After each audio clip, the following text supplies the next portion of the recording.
a nossa série Liturgia do Domingo. E neste quinto domingo da Quaresma, nós vamos falar de Jesus com aquele episódio da mulher adúltera. Isso aí que, no fundo, vai mostrar o rigor religioso dos judeus na época de Jesus. Aliás, e bem antes também. E isso aí serve para nós, no momento da gente querer julgar outras pessoas. Nós devemos levar sempre em consideração as muitas nuances de cada situação.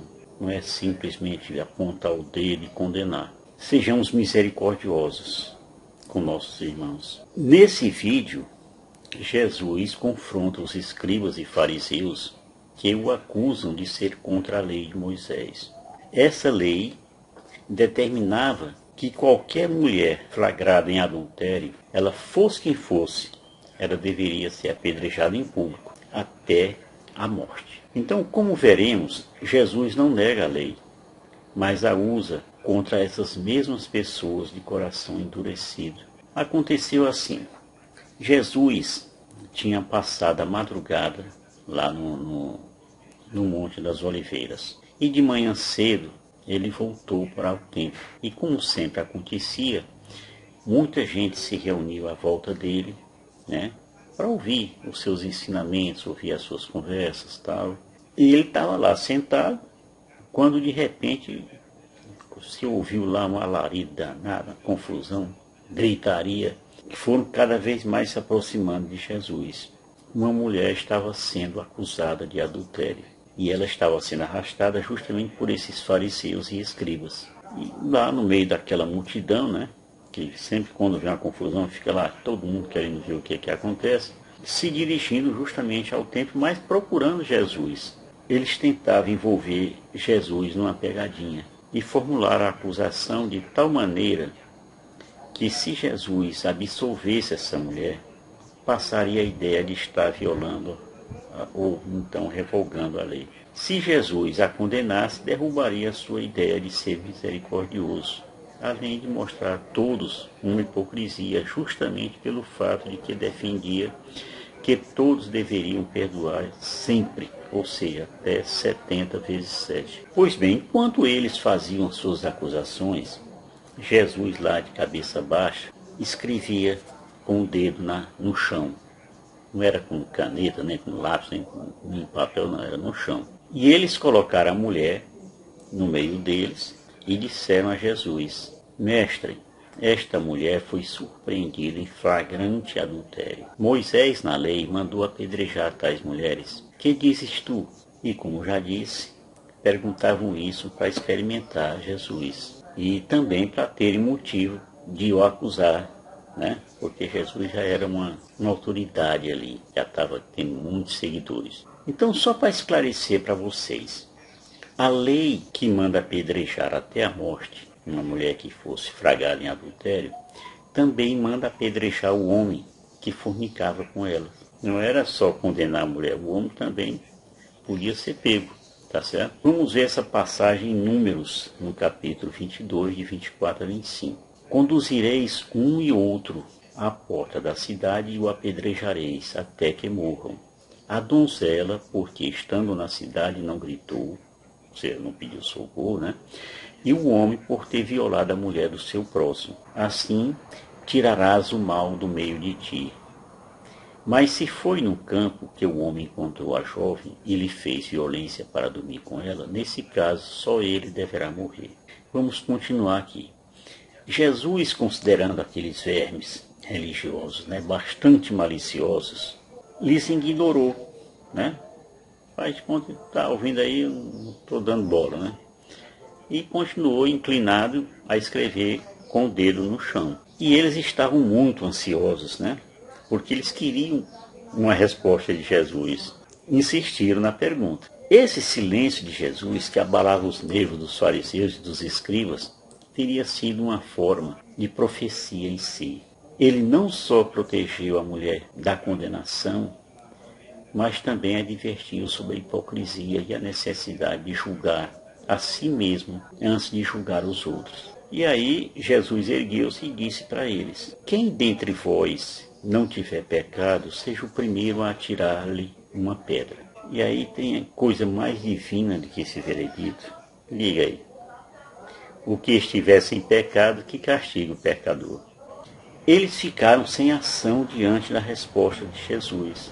E o mestre, inclinando-se, continuou a escrever no chão com o dedo. Aliás, eu quero trazer ao conhecimento de vocês todos que esses religiosos legalistas, né, sabiam que também podiam morrer por falso testemunho. Eles ficaram com medo, eles estou diante de quem conhece as coisas. Isso aí é o que a gente lê em Deuteronômio 17, no versículo 7. A mão das testemunhas será a primeira a feri-lo para matá-lo, depois a mão de todo o povo. Assim extirparás o mal do meio de ti. Certamente também ouviram falar do julgamento de Susana, né? Qual é a coincidência do nome? Eu vou dizer por que é coincidência depois, tá bom? Esse caso da Susana foi um caso narrado no livro de Daniel, né? Capítulo 13. E diz lá que toda a multidão revoltou-se então contra os dois anciãos, os quais, por suas próprias declarações, Daniel provou em ter dado falso testemunho. Então, continuando. Depois que ouviram o que Jesus disse, quem não tiver pecado, que atire a primeira pedra e tal, eles foram saindo um a um, a começar dos mais velhos. E Jesus ficou sozinho no meio do povo com a mulher que estava sendo acusada. E Jesus levantou-se então e disse para a mulher: Mulher, onde estão eles? Ninguém te condenou? Aí ela respondeu: Ninguém, Senhor. Então Jesus carinhosamente disse para ela: Eu também não te condeno. Podes ir e de agora em diante não peques mais. Esse, gente, é um formidável ensino sobre a compaixão, o perdão e a misericórdia. Esses falsos fariseus, esses fariseus e escribas, eles conheciam as leis, né? Conheciam os livros dos profetas, né? E de certa forma lembraram do texto de Malaquias: Mas sobre vós que temeis o meu nome, levantar-se-á o sol de justiça que traz a salvação em seus raios. Saireis e saltareis, livres como os bezerros ao saírem do estábulo. Olha aí, eu estou trazendo todas essas coisas para você não ficar só naquela coisa romântica de Jesus, estou dando embasamento das coisas, certo? Esses escritos foram feitos por causa do aumento muito grande do número de adultérios. Também, como eu disse, naquela época, os adultérios se multiplicavam e o antídoto que era usado pelas autoridades religiosas era que a mulher adúltera bebesse uma tal água amargosa. Na Bíblia, a água amarga era a lei que determinava a punição de uma mulher suspeita de adultério. Essa lei, ela está descrita no livro dos Números, no capítulo 5, de 1 a 1, de 11 a 31. Depois vocês procurem e leiam com calma, tá? Ocorre que para a mulher ser adúltera, como eu já disse, é preciso que um homem faça parte desse ato de traição. Por isso é que Jesus olhou para eles e disse: Quem dentre vós não tiver pecado, seja o primeiro a tirar-lhe uma pedra. Eu quero lembrar-vos que se alguma jovem, filha de um sacerdote ou de um escriba, seja quem for lá desse povo, viesse a se tornar uma prostituta, ela deveria ser queimada viva. Olha como a coisa era meio barra pesada, né? Isso aí você pode ler depois com calma em Levítico 21, no versículo 9. Então, dizem os estudiosos, citando os anais dos judeus e espanhóis, que o nome daquela adúltera era Susana. Por isso é que eu disse a coincidência lá com a Susana do Daniel, né? Essa Susana, por sua vez, essa que foi trazida na frente de Jesus, era, diziam eles, né, esposa de um certo Manassés que morava em Jerusalém. Uns estudiosos, eu cito aqui uns, porque também ninguém pode pegar a fonte disso, sugerem que ela foi morar na Espanha e que ela teria seguido São Tiago Maior, né, quando este ficou evangelizando na Espanha. O que se encontra, gente, no exterior do templo é terra. E no seu interior encontram-se os mistérios. Essa gente de coração endurecido só procurava folhas nos ensinamentos divinos. Eles não procuravam os frutos desses ensinos. Se habituaram a condenar, se habituaram a apontar o dedo, a matar, a apedrejar, queimar vivo. Tem um bocado de gente hoje aí que, vixe Maria, parece que a Bíblia diz assim, mate o vizinho, mate não sei quem, nojentos. Essas pessoas viviam à sombra da lei e por isso não eram capazes de ver o sol da justiça. A gente pode até citar aqui o caso de uma semana atrás aí da liturgia de domingo também, que é a parábola da figueira estéril, né? Que eles usavam aquela figueira lá só para dar folha para eles. Mas quando Deus disse, essa aqui não está dando fruto, vou cortar, aí foi aquela coisa, né? Entenda uma coisa, essa passagem da mulher adúltera, ela tem um forte conteúdo simbólico e moral também.